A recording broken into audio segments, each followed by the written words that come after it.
Beyond the Bell, Bloomberg's comprehensive cross-platform coverage of the U.S. market close starts right now. And right now we are 2 minutes away from the end of the trading day. Romaine Bostick, Taylor Riggs, Katie Greifeld in for Caroline Hyde. We're counting you down to the closing bell and here to help take us beyond the bell.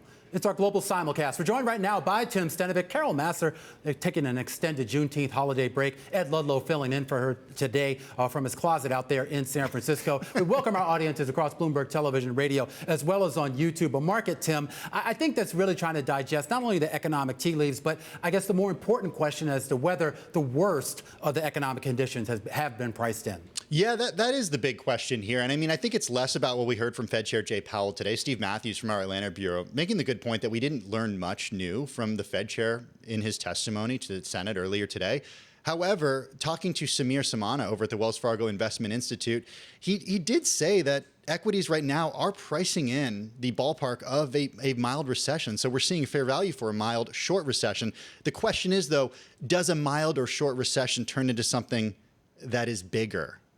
What is the risk to the downside here? What do we see that's longer, perhaps, or deeper than a mild and short recession?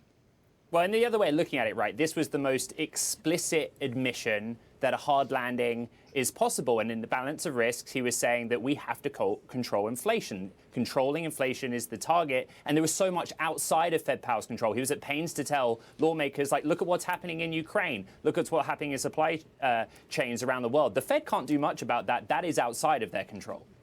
One thing that is inside their control is the selling of that MBS portfolio. Sort of cued my ears, Romaine, when Powell said that we'll be transparent about selling the MBS portfolio when we all thought that it'd be maybe a passive roll-off. Yeah, it's going to be interesting as the Fed gets deeper into quantitative tightening here on this Wednesday afternoon. Kind of a mixed bag. Again, we opened lower. We spent a good portion of the day higher, but wow, did we get those closing bells. Pretty much everything is in the red with about half the stocks in the S&P higher, half lower. The S&P down by 0.1% on the day. Similar story for the Dow Jones Industrial Average, down by about 0.1%. Similar story for the NASDAQ Composite, down by about 0.1%. And the Russell 2000 falling by about 0.2%. And I do just want to point out real quickly, the Dow Transport's a little bit more of an indicator of some of the embrace of cyclicals. Not much of an embrace today. Transport's down 1% on the day. When we look at what stocks moved higher and lower in the S&P 500, we're kind of break even here. 254 stocks in the S&P 500 advancing, Katie, 248 of those declining today. And you see the same story if you look at the sector level, to borrow a term from Romaine, a mixed bag. Up at the top, you have household products, think Clorox, think Kimberly-Clark's. Real estate, too, catching a bid today. At the bottom, though, you have energy. That was losing all day. No surprise there. That sector with 4% losses. Materials, too, semis, food and staples, also in the red. But really, Ed, interesting to see this dispersion at the sector level as stocks dived into the close.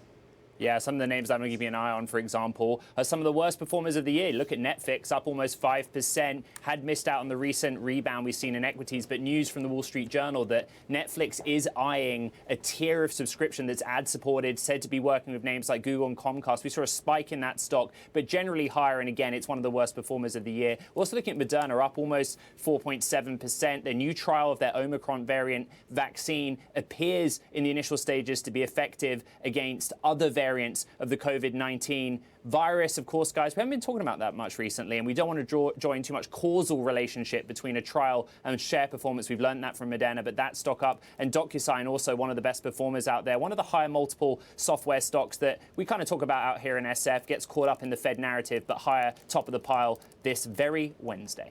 All right, Ed, you have the gainers. I got the decliners here. Let's start with Altria. It's the tobacco company that makes and sells Marlboros here in the U.S., sinking the most in 2 years. Altria, you might remember, has a stake in Juul Labs, and earlier today, Dow Jones reported that the FDA is preparing to order Juul to take its cigarettes off of the U.S. market. It bought that stake, and excuse me, not cigarettes, but it's e-cigs, I guess you would call them, right? Yeah, vapes. thing, right? Yeah, I mean, look. They would argue they're very different. They would. And look, I do wonder what it means for people who are trying to quit smoking and quit tobacco products, and if they do go back to tobacco products. But there are a lot of places to get vapes. Finishing the day down by more than 9.2%. Really, Tim? Can you expand on that? Well, I don't know if you've ever been to a bodega here in New York. Yeah, now and again. I live in New York. So. Yeah, I know. Okay, we also should know. Tim's going to now educate us on the chopped cheese and everything else that New York has to offer. Those are great. Altria bought a 35% stake in Juul. Back in 2018, it did that for $12.8 billion. Nike finished the day down by 3.5%. A couple of analyst notes. Seaport Global Securities cut its recommendation to neutral from buy. Telsey Advisory cut its price target to $140 from $170. Taylor, we're going to get Nike earnings next week and get some good visibility into the company. And then Coinbase. This is a really interesting story. You remember a few years ago, the race to the bottom with zero-fee equity trading. Is that about to start to happen when it comes to crypto? Well, Binance US, it's the American affiliate of the global crypto exchange Binance. It's the largest global crypto exchange, said earlier today that it was dropping its fees on trading for Bitcoin, and it's going to do that for other cryptos as well. We saw shares of Robinhood take a hit as a result, and look at this, Coinbase falling 9.7% as a result, because that's how Coinbase makes money. And piggyback off of that, some Coinbase headlines, Tim, coming out. They're going to be ending Coinbase Pro and just have one advanced trading account. Our wonderful producers are saying that Coinbase Pro offers individuals the ability to trade a variety of these digital assets on that secure insurance-backed platform. So Romaine looking at least maybe one trading account now. Yeah, and we should point out, just to Tim's point here, this also sort of affects fees. And in theory, I guess it would make it a little bit more cheaper for some retail investors out there with the new structure once that comes into play. Quickly here, if I can, Tim, go to yields, or you want to do? You go to yields, Taylor, because I could talk about Coinbase forever. Don't let me we just have to put me out of my misery here. Well, we'll just keep this short and sweet. I think what's interesting, we've been talking a lot about some of the volatility on the front end. Yields really falling at 15 basis points, back down to a 305 on the 2-year. But in the last 2 weeks, we've been between a 3 and a 350. So a lot of intraday volatility, but really sort of a long-term picture shows that that is sort of the range that we've been in. I'll just quickly mention the 20-year, Tim. You're at 348. Bonds caught a bid of about 10 basis points today, but this was the highest yielding 20s auction on record today. And you saw some buyers come in a little bit. I would just point out that this seemed to be sort of the first few times that correlations in that 60-40 came back into play, with equities selling off, bonds were catching a little bit of a bid. And Tim, that hasn't always been the case as of late in sort of this big volatility era. So hard landing or not, that is the question. And it seems to be more at this point that it's less news about who says we're going to have a recession, when that recession is going to be, and the probability of that recession, versus who's coming out right now and saying that there's not going to be a recession, because that's certainly the minority at this point, at least according to It's the minority, but there are still some prominent voices saying that. And just to go back to the hard landing thing, I was talking to John Authers a couple weeks ago. He actually wrote a great column about this back at the beginning of May, and he kind of said soft landing, hard landing is kind of immaterial, and he drew a comparison to sort of the miracle on the Hudson when Sully Sullenberger had to land that plane in the Hudson River. And I think I'd like the analogy because it gets to this idea that there really is no runway at this point. He's trying to land the plane, but he's trying to do it on something other than a tarmac, and I think that's the real issue right now. I mean, it feels like even Powell has kind of given up the idea of a soft landing. I mean, he said today that it would be very challenging to pull off, and I mean, the Fed chair isn't going to forecast a recession. You're never going to hear that, but I mean, got pretty close today. Most of the calls I'm hearing, though, is that if there is a recession, and of course, if that's inevitable, you're always eventually going to get one, it's going to be a mild one. And I've heard that from two different strategists today, that you can have a recession, but if it's mild and you sort of bounce back fairly quickly, then maybe the pain doesn't feel as bad as thinking about the last one in 2020 or the way that we had in 2008, for example.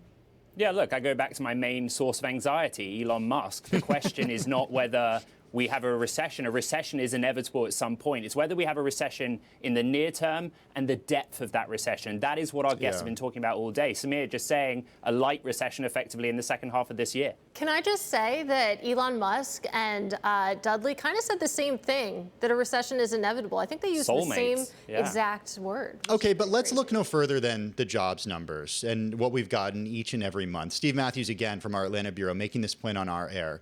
400,000 to 500,000 jobs added to the U.S. economy every single month. And look, those are backward looking, of course. But it's hard to sort of think about a recession, I think, when you're seeing unemployment here in the U.S. below 4%. And as Fed Chair Powell reminded us today, 2 jobs available for every 1 person out there. Yeah, and I mean, it's a good point that Steve made. I actually heard that interview. It's a great point. I'll sort of counter that with the idea, though, too, is that doesn't necessarily take into account the lagged effects of what we're seeing out of the Fed. And I think, to sort of quote Larry Summers, I mean, this is kind of, I think, his concern right now, that when you sort of have tightening policy that has to push that unemployment rate higher, there really is no historical precedent that shows us coming off of a sub 3% base up to whatever it's going to be, 3, 4, 5%, and not have a recession accompany it. And not to be the cold water, but 2 job openings for every person available. Do we, again, Tim, really believe those job openings? Are those job openings and companies are being a little bit more selective on if it really is something that they're going to hire for? Or is it more just a little bit of an advertisement and they'll hire if they want down the road? Was it the mortgage department, right? Earlier today, JP Morgan. 1,000 employees laid off or reassigned. I wonder if we're going to start to see that from other big banks. And proactively. Are they actually going to, go take the jobs that are available? That is going to do it for our cross-platform coverage this afternoon. Ed did a great job, by the way. He did. We'll invite him back, okay? He's allowed back. We love having Ed Ludlow here. Thanks to our TV team, and thanks for watching us on Bloomberg TV, listening on the radio, and watching us on YouTube. We're back here tomorrow at the same time and same place.